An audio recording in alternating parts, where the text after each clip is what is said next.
Good morning, everybody. My name is Ron Green. I'm the Trade Commissioner here for Austrade. And especially special welcome to Ambassador Raper and also Peter Verwer, Prime Minister's Special Envoy for Global Business and Talent Attraction, and also to the Deputy Director General Kim, sitting here on my right from the Global Green Growth Institute, and also business leaders from around Korea. My name's Rowan Petts. I'm the Executive Director at the Australian Chamber of Commerce in South Korea. It's a pleasure to be hosting this event today on behalf of the Chamber and our subcommittee of the Energy, Resource and Sustainability. Anyway, I welcome you all and I look forward to today's discussion. Thank you. So thank you, everybody. With COVID, obviously, we had to manage the numbers carefully. We've only got a small group in the room, but it's also to acknowledge, I believe, up to 100 people that are online. So it's not to exclude anybody at all. It's just that numbers are limited. So thank you for all who kindly accepted this invitation to attend. So it is appropriate that we're hosting our first international outreach event in the circular economy here in South Korea. This is because Korea recycles 60% of its rubbish, one of the highest rates in the world. The system's evolved since around 2018 when China stopped importing plastic, forcing Korea to retool, reinvest and build the systems that are now operating. A similar situation which Australia is now facing. Korea investment is continuing. I know the example of Doosan Meditech in the room today. Doosan Meditech is a strategic partnership with Recarbon, and Recarbon is developing several biogas to hydrogen projects, including the Bundaberg Wide Bay Hydrogen Technology Cluster in Australia. This is exactly the type of investment that Australia is seeking to encourage from Korea. Another example, and they're not in the room today, but there's a company called CJ Seoljidang, well known here in Korea.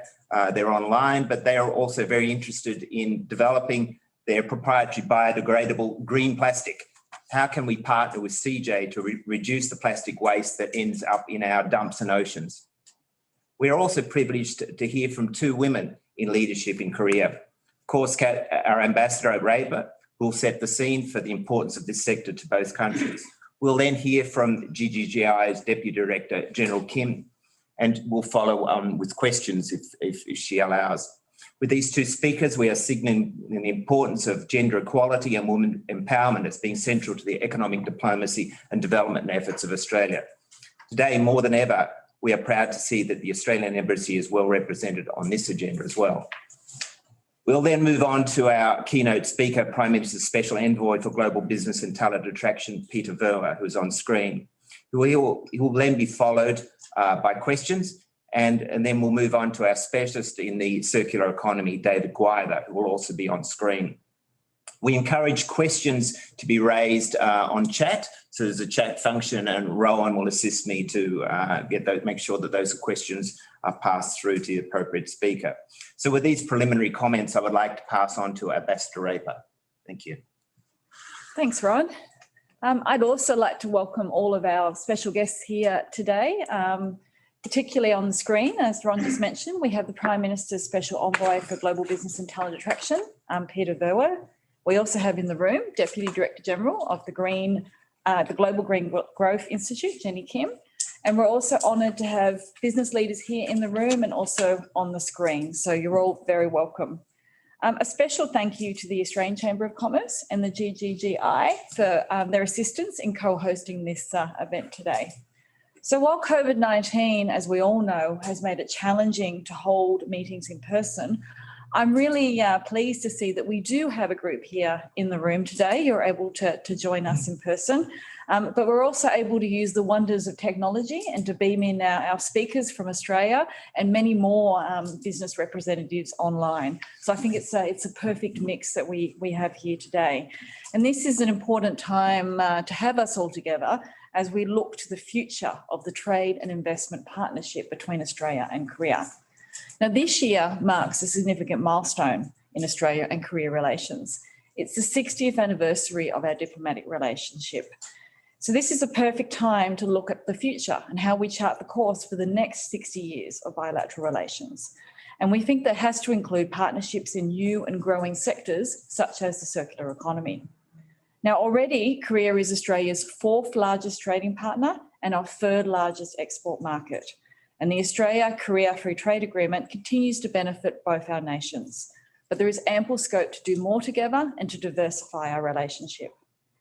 It's also very pleasing to note that Australia and Korea have both managed the COVID-19 crisis exceptionally well. Korea has used its stellar tracking and tracing technology, while in Australia we've had a very disciplined public health and economic response. So we both have a proven ability to respond very effectively to a crisis by using technology, research and development to chart a new course. So as we prepare for the economy of the future, we can expect widening commercial opportunities for our countries, particularly through science, technology and innovation. Late last year, President Moon underlined Korea's commitment to a green energy transition by announcing a target of net zero carbon emissions by 2050. Korea's transition to a cleaner energy mix with more emphasis on renewables and scientific breakthroughs in energy technology presents new opportunities for bilateral cooperation in energy generation, distribution and consumption. To achieve this, Australia and Korea need to make investments that can both accelerate emissions reductions and support jobs and communities recovering from the economic impacts of the pandemic. This needs to include breakthroughs in circular economy as we become smarter about waste management and energy production. Australia is making targeted investments to grow Australia's circular economy, create more jobs, and build a stronger onshore recycling industry. This includes the new Recycling Modernisation Fund, which will generate $600 million of recycling investment and drive $1 billion transformation of Australia's waste, recycling and energy generation capacity. Korea's investment and technological expertise are now required to help us make this transformation a reality. So we look forward today to a discussion about the opportunities to collaborate in this really important sector. I wish everyone a very successful meeting here today and thank you for your commitment to the Australia-Korea relationship. Thank you. Thank you, Ambassador. Now I would like to pass over to the Green Growth Institute's Deputy Director General, Ms. Kim. Thank you, Ron. Thank you very much. Her Excellency, Madam Catherine Raper, Ambassador of Australia to Korea, and Special Envoy of Prime Minister's Office for Global Business and Talent Attraction, Mr. Peter Verwer, who is online. Ladies and gentlemen, and first of all, let me express my gratitude to Australian Embassy and Australian Chamber of Commerce for organizing this very important roundtable discussion, which is about the important topic for all of us, circular economy.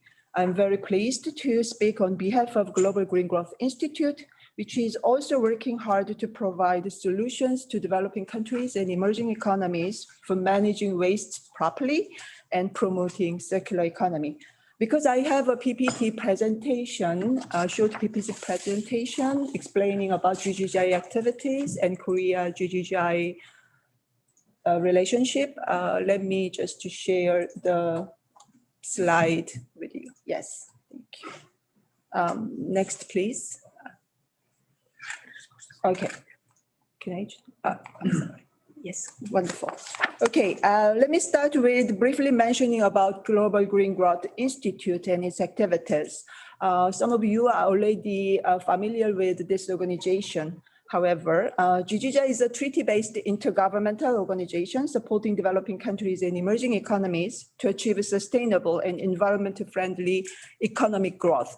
We are not, I must say that we are not focusing on exclusively environmental issues. Actually, we are focusing on environmentally friendly economic growth. So economic growth is our priority. It was established as Korean NGO in 2010. However, it was converted into international organization at Rio Plus 20 meeting in Brazil in 2012. And Australia is one of the 16 founding member countries of the organization. GGGI has country operations globally, as you can see in the slide, and covering Asia, Africa, Latin America, and the Pacific region. Least developed countries and small island developing states are priority countries for GGGI. Therefore, we allocate at least 60% of our program core budget to those vulnerable regions.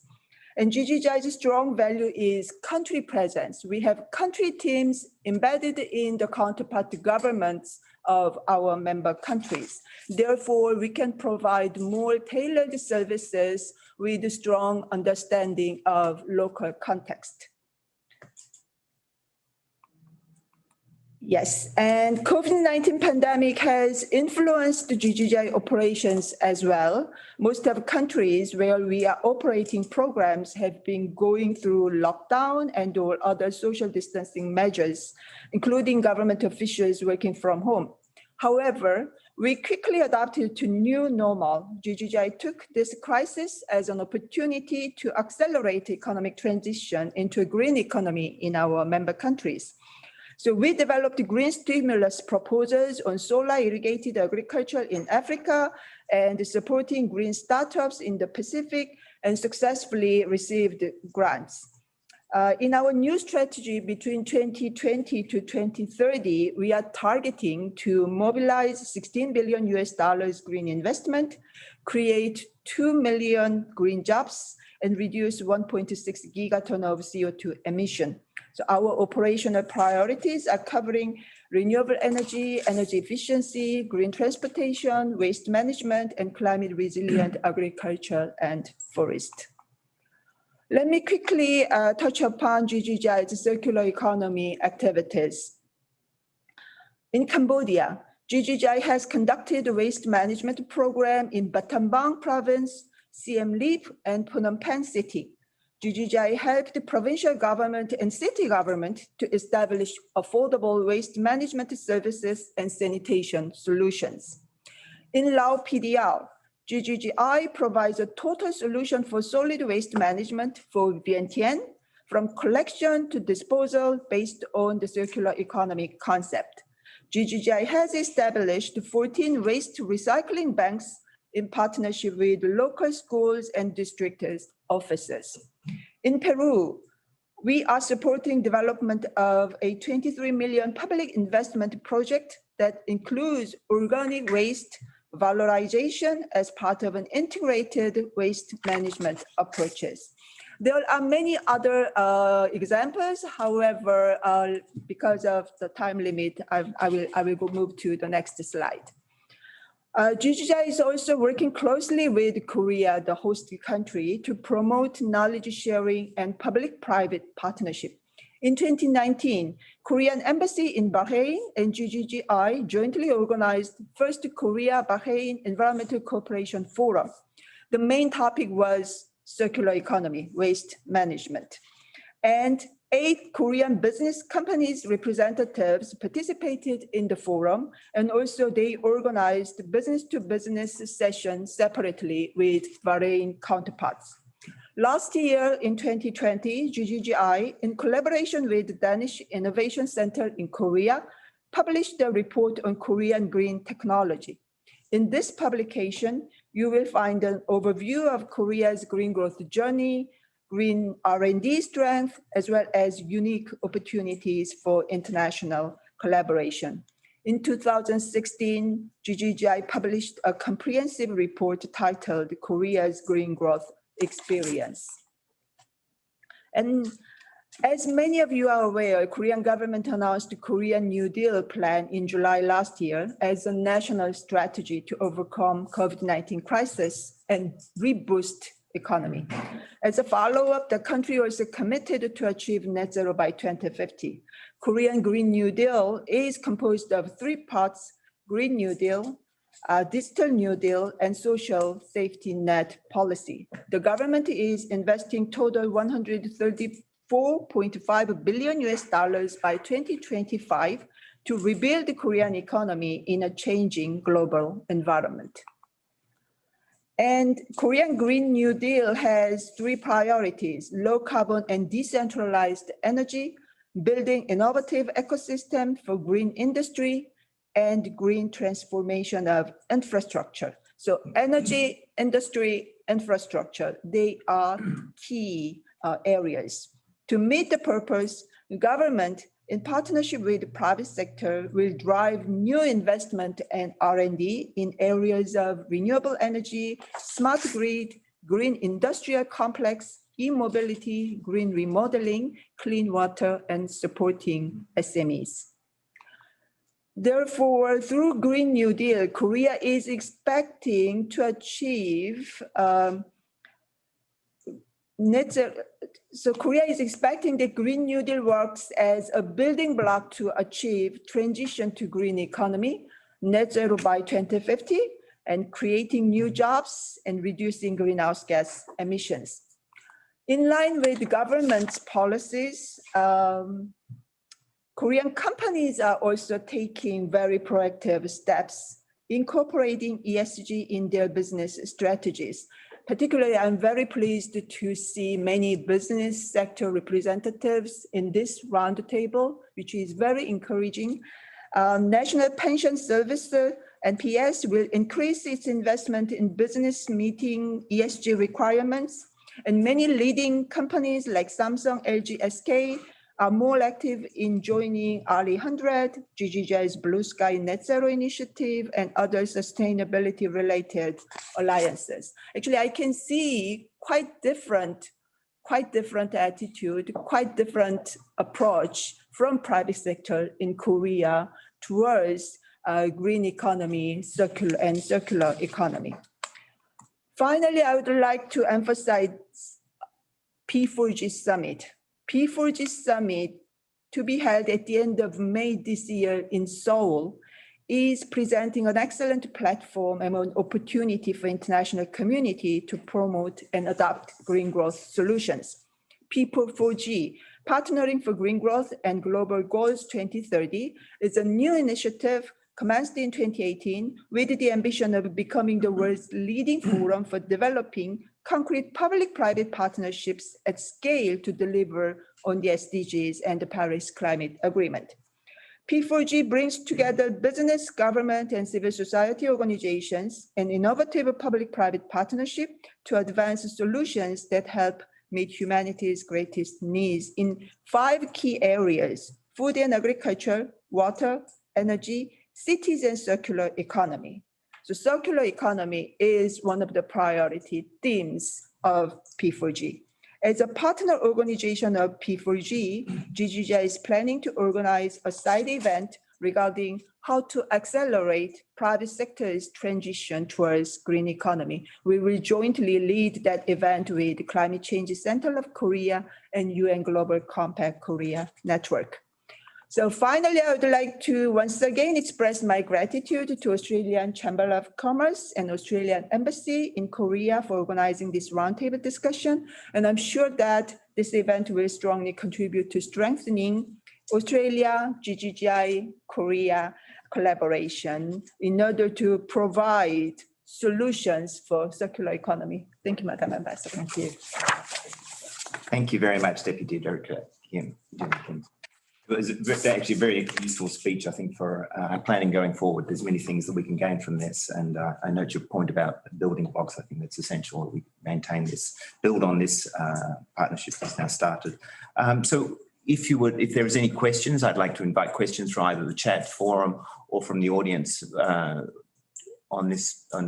Nothing at the moment. Nothing at the moment. So sorry about that. But just conscious of time, and we now have the Prime Minister's Special Envoy for Global Business and Talent Attraction, Peter Verwer, ready to present to us. Thank you, Mr. Green, and thank you to the Chamber of Commerce for hosting this event. And I acknowledge Ambassador Raper and Deputy Director General Kim. COVID-19 has disrupted not only economies and societies, but has spurred a rethink by governments of their public policy settings and priorities. And this is because a country, a community, a society's response to COVID-19 provides a very accurate and stark X-ray of that nation's resilience and forces a reassessment of its strengths and assets, but also its challenges. And that's certainly the case for the Australian government, that it is in this COVID-19 disrupted world reassessing and reframing many of its public policy priorities, but more particularly accelerating Australia's investment and its progress towards future-facing industries. This is not to say that in investing in the sciences and the technologies and the skills of future-facing industries that in any way we're diminishing our commitment to existing industries. They are extraordinarily important to Australia. But it means that we recognise that these traditional industries are being radically transformed by skills and technologies and new ways of thinking about these sectors and creating new industry sectors at the same time. And this is the reason that the Prime Minister of Australia, Scott Morrison, has established the Global Business and Talent Attraction Task Force. It's a recognition that in these times, we need to do things differently, that this is a unique moment and it's a rare moment, and that we need to take an opportunity to adopt a more strategic long-term view of the economic development of the society and also the creation of social capital. And along with that is a recognition of a new approach to natural capital that we've just heard from Deputy Director General Kim and Ambassador Raper. Now, the task force that I have the privilege of leading has three big focus areas: health and life sciences, financial services, and advanced manufacturing. And in the context of today's discussion, advanced manufacturing and remanufacturing, taking a quite different view to the way as a society we produce goods and services, and indeed turning many goods into services. And within that advanced manufacturing arena, I'd just like to mention the 6 subcomponents of those, which in many ways there are similarities because the sciences and technologies which make advanced manufacturing advance are common to many of them. And they are space and defense, medtech, agriculture, including agri-tech, and then 2 which are particularly pertinent to today's discussion, which is investment in resources, including critical minerals, and then renewables, the circular economy, taking a cradle-to-cradle approach to manufacturing and remanufacturing. And the key here is that in order for Australia to meet its goal of accelerating growth and prosperity using these future-facing industries and these sciences and technologies, we recognise that there's an even more urgent need to work closely with our partners, such as South Korea, and to import the industries, the enterprises, and the entrepreneurs who are going to help achieve our goal. And that this is very much a two-way street between trusted partners such as Australia and South Korea. And I think that it's worth mentioning that the key to Australia's investment in future-facing industries has 5 elements. The first of these is that we are developing long-term strategies. This has traditionally been a very Asian approach, which Australia has adopted now, that long-term 10, 20, 30-year strategies, which are driven by quite specific implementation roadmaps. And we'll talk about a couple of these, and my colleague David Gwyther in a minute will talk about them very specifically. Secondly, that these strategies are supported by very close collaboration between government. So in Australia, that's the 9 state and territory governments led by the Australian government and local government, by the private sector, working closely with researchers and academics, and where relevant, the not-for-profit sector. So the idea is that they move in lockstep as we try and harness the opportunities from these future-facing industries about which we've developed a strategy. The third key feature of this approach by the Australian government is using a menu of smart incentives and grants in order to ensure we get that we can unlock these technologies and skills and sciences and do so in a way which is value for money for taxpayers. Fourthly, that the strategies be executable and implemented as quickly as possible, that they're not theory, that they're not just paper strategies.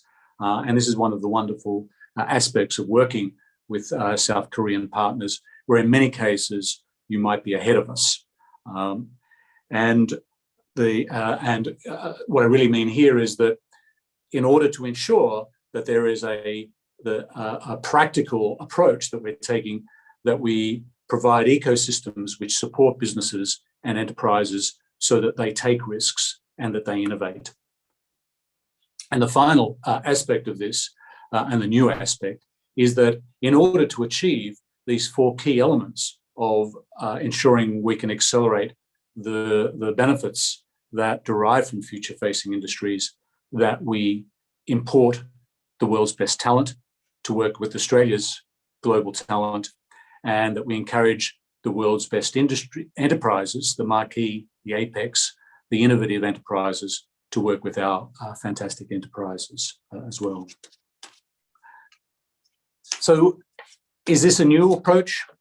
Some would argue yes, others say we've taken this approach before. To us, that's not relevant. What's relevant now is the urgency in a COVID-19 disrupted world to take a far more concerted approach that is backed, that is a true Team Australia approach that will help us achieve goals quicker than ordinarily. Now, my colleague David is going to talk about the circular economy. Like Deputy Director General Kim, we take, our definition of the circular economy is quite broad. It does include all energy and renewables. And I just wanted to finish by saying, to give a bit of an example of what I've been talking about here, which is this new thrust, this new urgency, and this new concerted approach by Australia.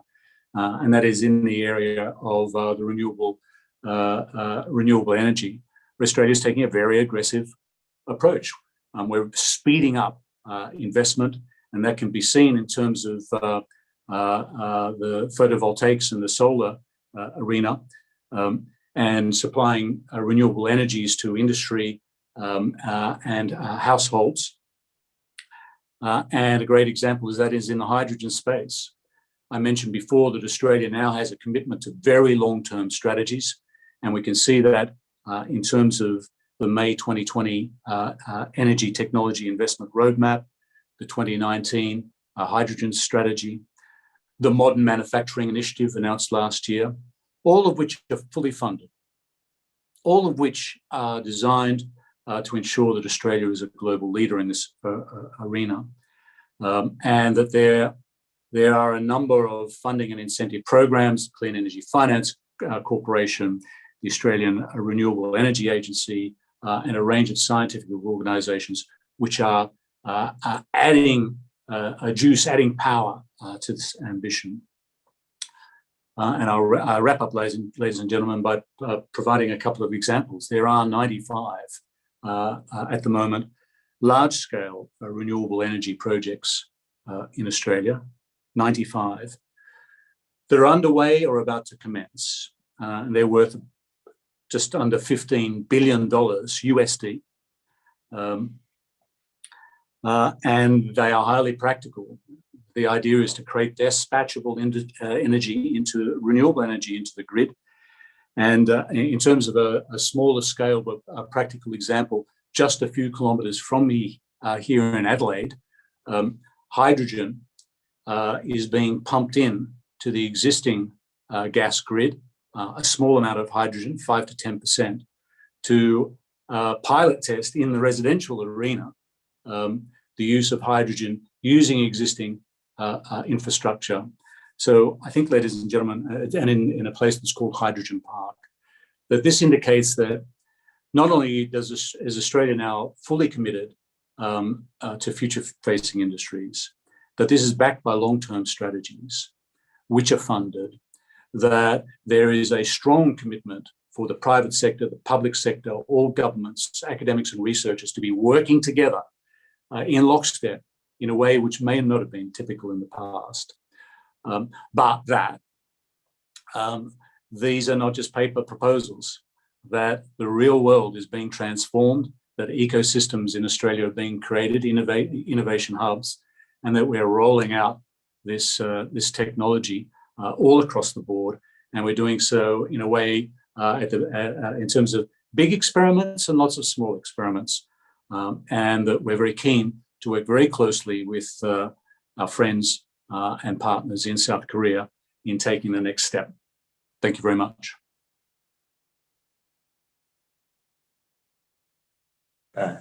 For everybody in the room, at least, that there was a lot of attention, and to give you some feedback, it was people were glued to the screen listening to your presentation. So thank you very much for those insights. I do know that there are some questions from the audience here, but I'm just wondering if there's anything on chat. No, if there's not.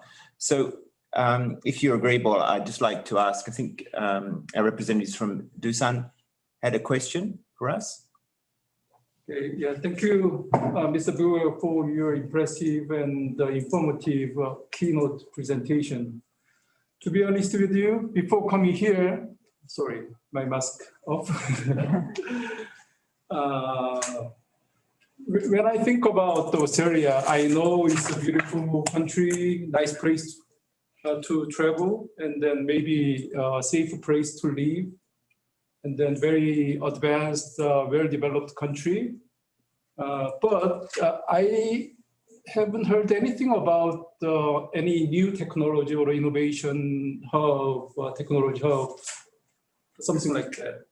So I was wondered what kinds of additional efforts Australian government put to, support and foster the kinds of technology and the new innovative ideas. But then your presentation actually provide some good explanation about that.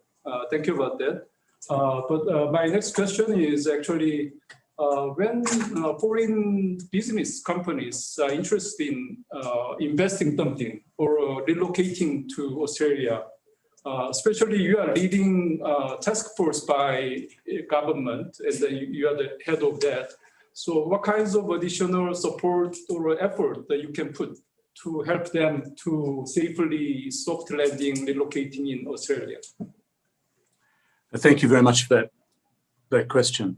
And I'm glad that I've been able in some small way to try and reframe the image of Australia. I wish there was more time that I could talk to you about the huge number of research and scientific and practical projects underway in terms of not just renewable energy, but space, and defense, and food, and medicine that is totemic of this acceleration.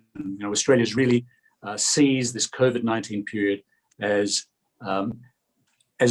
not just an opportunity. There's a massive obligation for us to use this time to take a future-facing approach.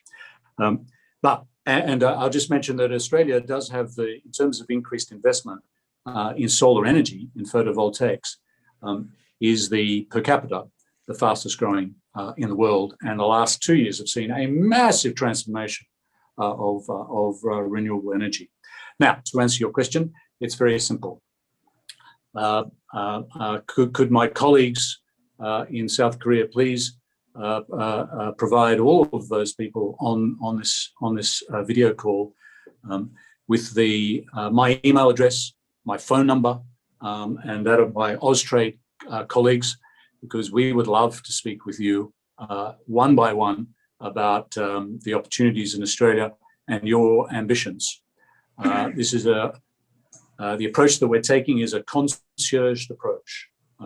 We want very much to understand your long-term strategies and look at the alignment between your ambition and Australia's needs in order to determine a pathway for the future. We'd love to go on this journey with you, But we're very realistic that it needs to suit your needs and it needs to suit Australia's needs. And the only way to do that is to take the next step and talk. And we would love to do that. Thank you. Thank you, Peter. Thank you for the question. So a concierge approach, one-on-one, we'll be helping you some further meetings to come. So that's exciting. If there's no further questions for Peter, just checking. No, it's fine. That's fine. We might move on now to our presentation on the circular economy by Austrade's Senior Investment Specialist, David Gwyther. Thank you, David.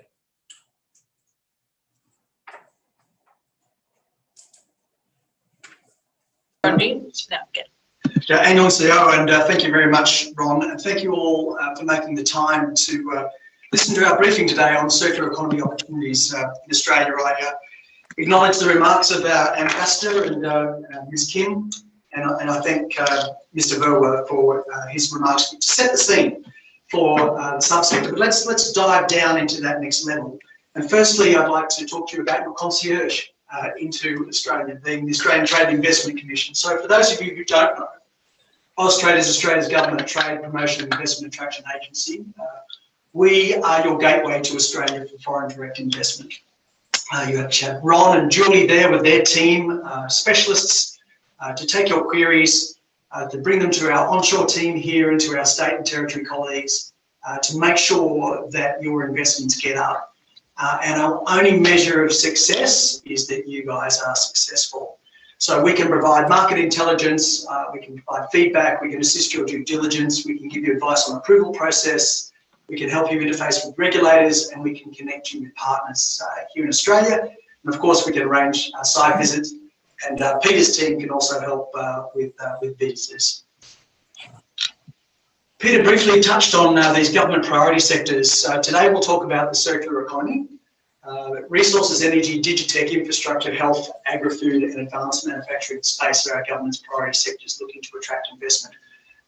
Just so you're aware, in my ambit I have circular economy, infrastructure, defence, advanced manufacturing and space, and we have two other senior investment specialists who concentrate on the other sectors. So let's drill down into the circular economy landscape and see what's driving the changes and what's making these opportunities come to fruition. Well, China's 2018 sword policy will be no surprise to any of you sitting in the room. I obviously heard earlier on that China stopped taking Korean waste as well. And basically what this done is killed any export of untreated waste streams into China.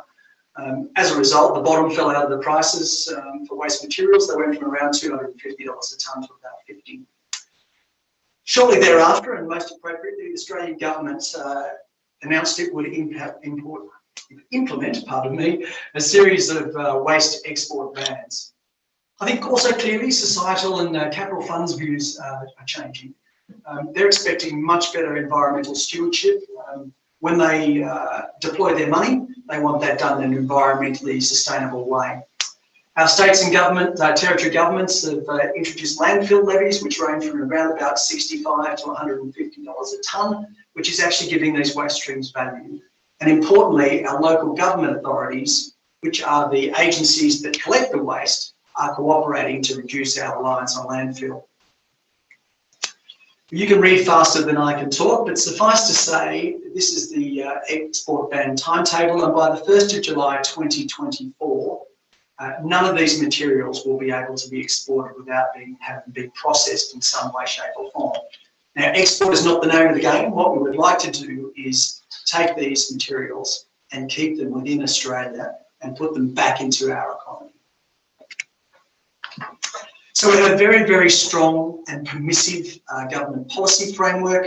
You can see here a sort of high-level overview of the major initiatives that have gone on. You can see they're all extremely recent.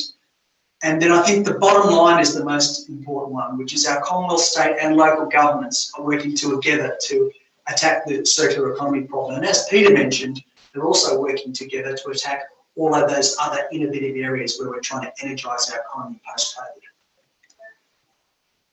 Peter discussed very briefly that we have some funding initiatives. So then not only have they put a policy, government put a policy environment in place that's permissive, but they've made sure that there's money in behind these initiatives so that your investments make commercial sense.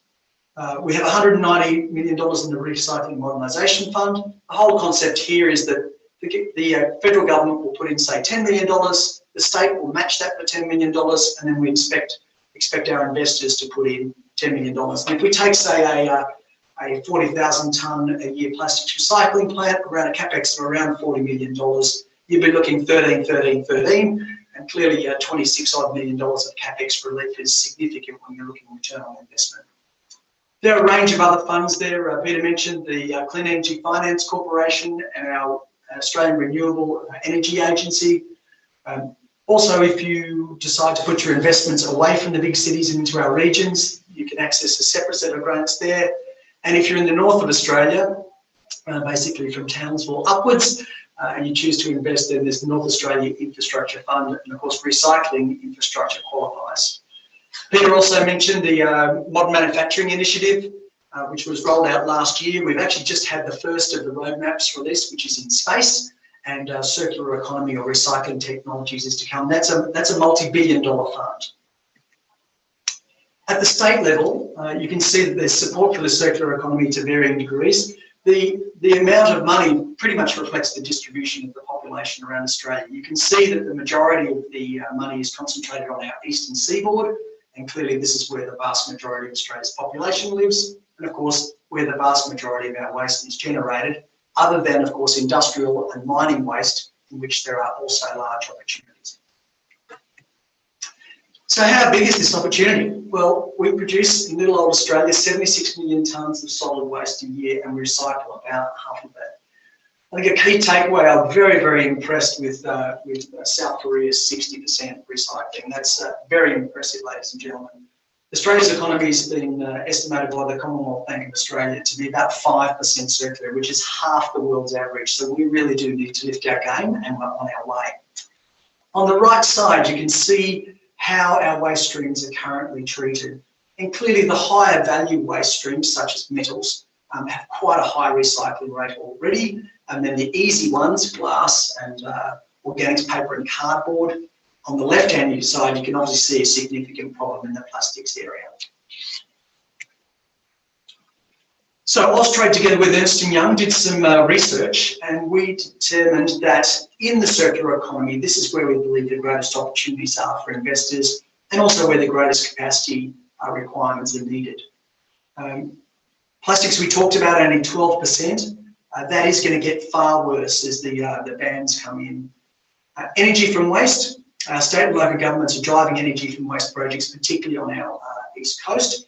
And in terms of that longer term transition, energy from waste is baseload power. So like gas, it's seen as a transition fuel. And of course, e-waste is the fastest growing waste stream in the world. TVs and of course those fantastic Samsung S21 phones, which had one. All of that stuff is increasing at an incredible rate. So let's delve a little deeper into plastics. Australia will need to increase its recycling capacity by about 150% to absorb the waste streams coming from the upcoming bans. I mentioned our local government agencies collect the waste on behalf of our taxpayers, and about a quarter of them don't have any way, shape or form to collect plastics. And we produce 120 million tonnes of plastics a year. And if you say, again, around a 40,000 tonne a year plant, that means we could have 30 of these plants. Right now, we have very, very few.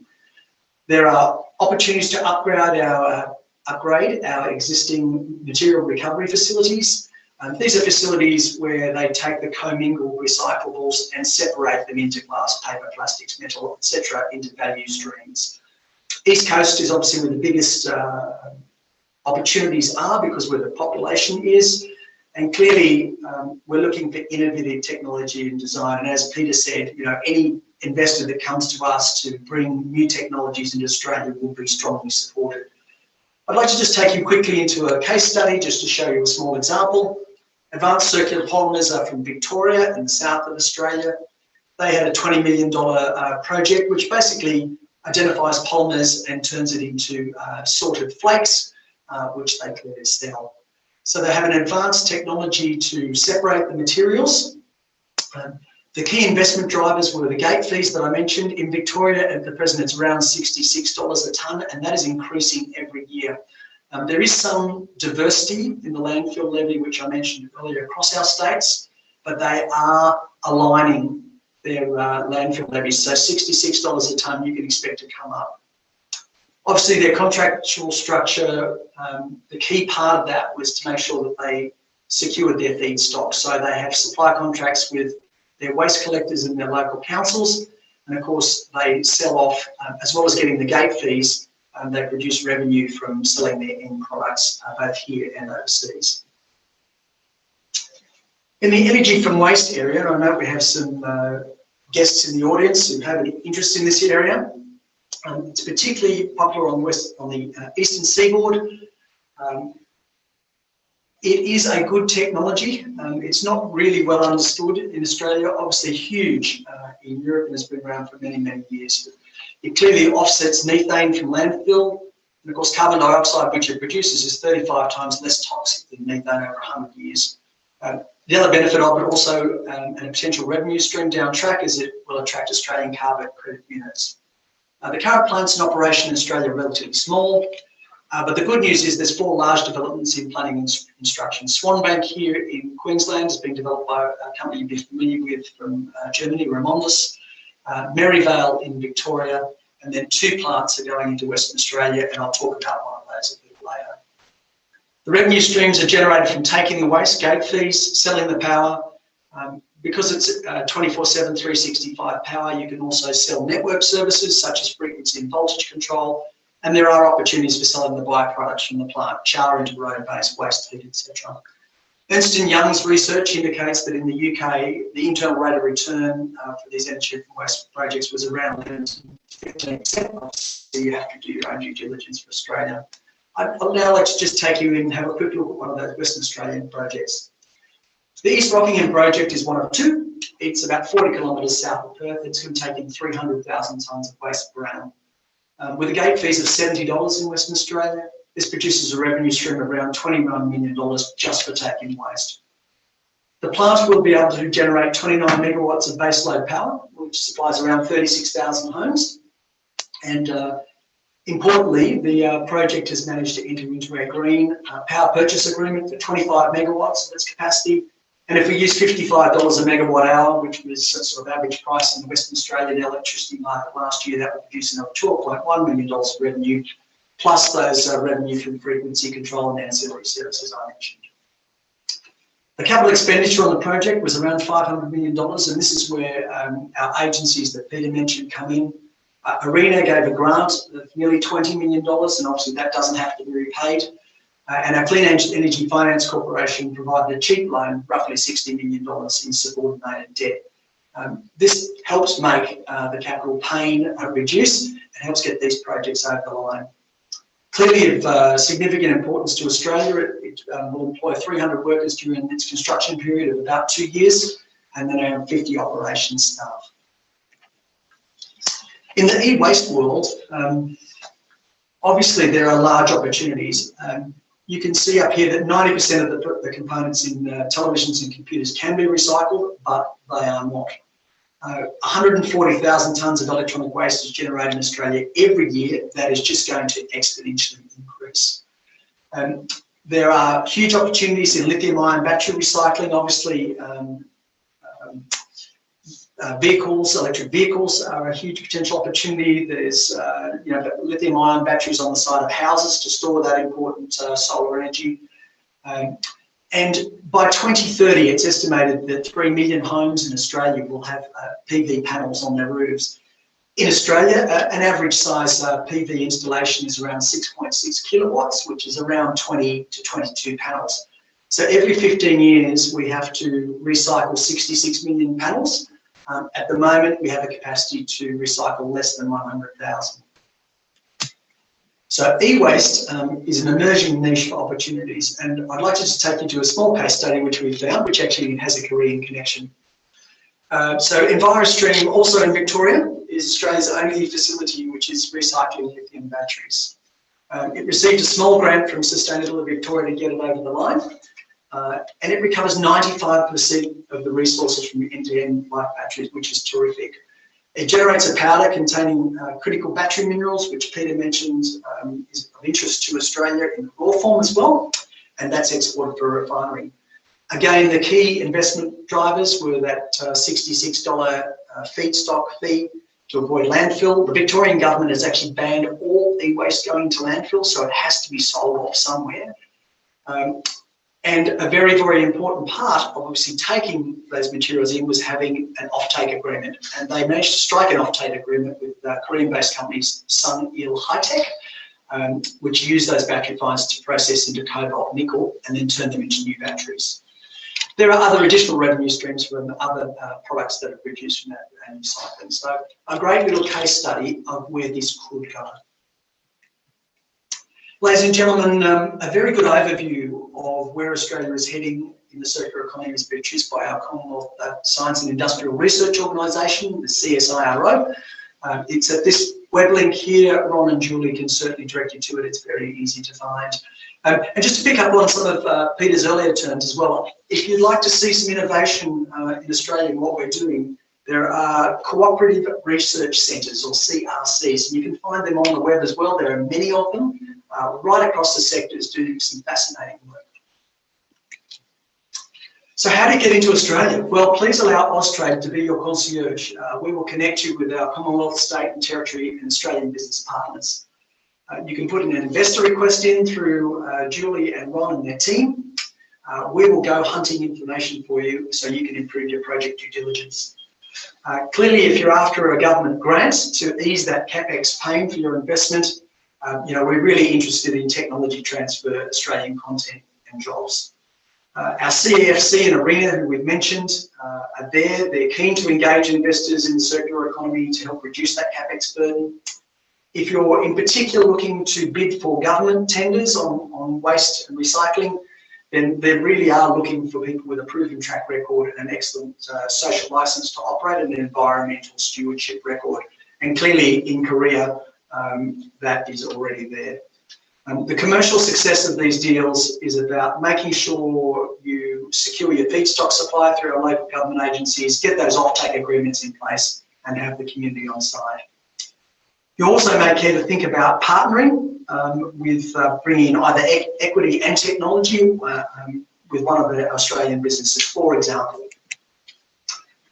Here are 4 companies with cutting-edge technology. Lycella at the top, for example, has a patented pyrolytic process which basically uses supercritical steam and heat in the absence of oxygen to take all sorts of plastics and turn them into an oil, and that oil is then recycled back into producing plastics again, and it also can produce some diesel and other byproducts.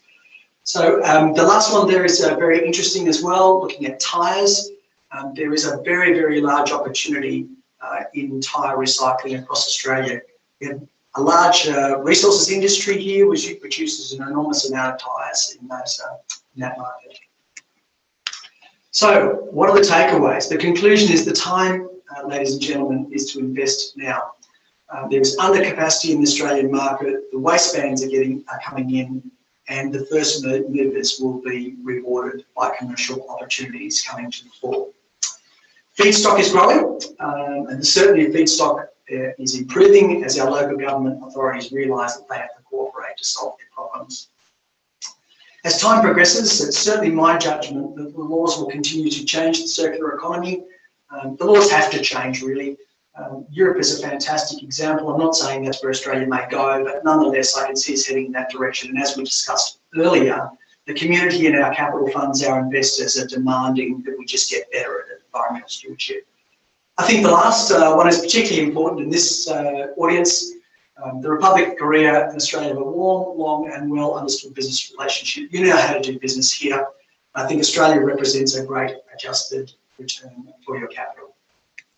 So please, here's my contact details, and Gabrielle, as I mentioned, Julie and Ron in particular, are Austrade reps on the ground up there.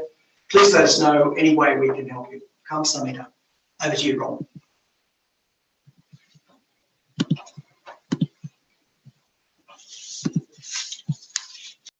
Right on the money in terms of a presentation for the audience here. Some exciting opportunities with quite high gate fees, I think, is my takeaway. You get paid for the rubbish. So that's a fantastic outcome. And also the urgency of doing something. And that perhaps was not appreciated by me. So if it's news to me, it's going to be news to most of the people in the audience as well. So we've got to get on and do things, and quite a very strong pull factor from the Australian market with the whole government initiatives that you've heard David talk to. So let's just check if we've got any questions, because we haven't any particular questions at the moment, but we've got some great enthusiasm for some of our members to connect with the Austrade team and our right. So that's great. So we've got the concierge opportunities ahead of us. So just checking if there's anything from the audience. There is from Dr. Kim. Yes. Thank you. Thank you. Thank you very much for excellent presentation, which is full of information and strong encouragement for Korean business sector to find opportunities in Australia. I think this is really an excellent opportunity to exchange views and information. By the way, I have a small question, because when I organized environmental forum between Korea and Bahrain, actually I found out that there are many Korean small and medium companies who have excellent technologies, however, looking for opportunities and markets. I'm sure that many Korean SMEs, they are pretty much interested in doing their business overseas.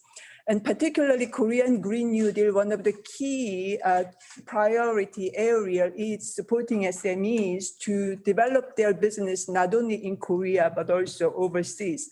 Therefore, my question is, what is actually Australia's, what is Australia's policy or scheme to specifically encouraging SMEs engagement in this area? I mean, if you have any special consideration for SMEs, although their size is small, many of them, they have key technology in promoting circular economy. Actually, I found many when I organized the forum 2 years ago. Therefore, yes, so my question is, Australia is considering any special treatment or any special policy regarding inviting more SMEs investment in Australia?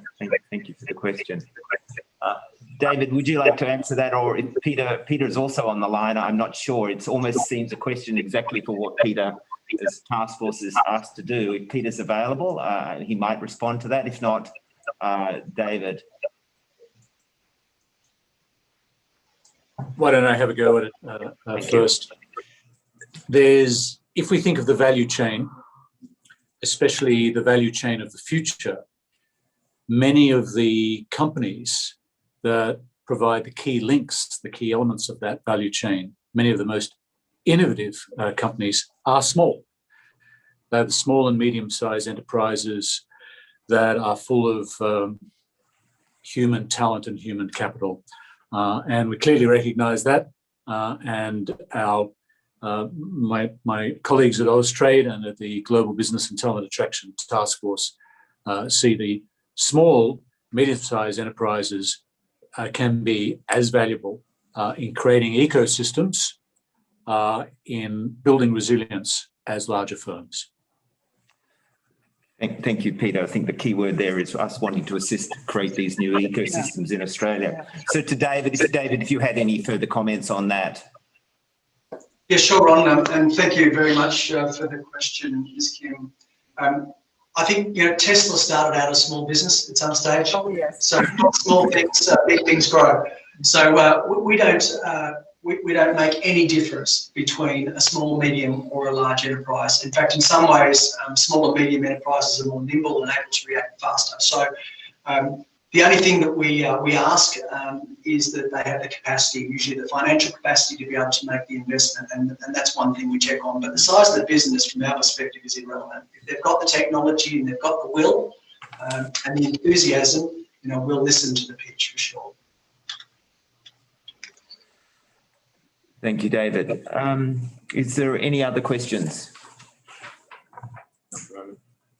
Well, if not, we are a little bit early, but I don't think that really matters. I would first, perhaps we could wrap it up. And I'd just like to, again, extend my appreciation to all speakers today. I think the topics were on, the presentations were on topic, highly relevant, element of urgency that we've got to get on and deal with. And I think that's most appropriate. It's about job creation, investment, but it's also about resolving the issues that we've actually created ourselves. So we've got great partnerships here in the room and out in the virtual audience. So with that, let's get on with the concierge work that we've been challenged to do. And Julian and I will be leading that. I did want to extend my appreciation to the GGGI in particular. It's very appropriate that we're here, and I just want to even advertise that we'll be doing more of this. I expect the critical minerals sector will be a next step, and also hydrogen. So I want to maintain the linkages in this area. The venue is fantastic. So thank you for your assistance with that. And also thank you to AustCham. The mechanics behind all of this is something that Austrade really isn't set up to do. And it's been wonderful to have the support.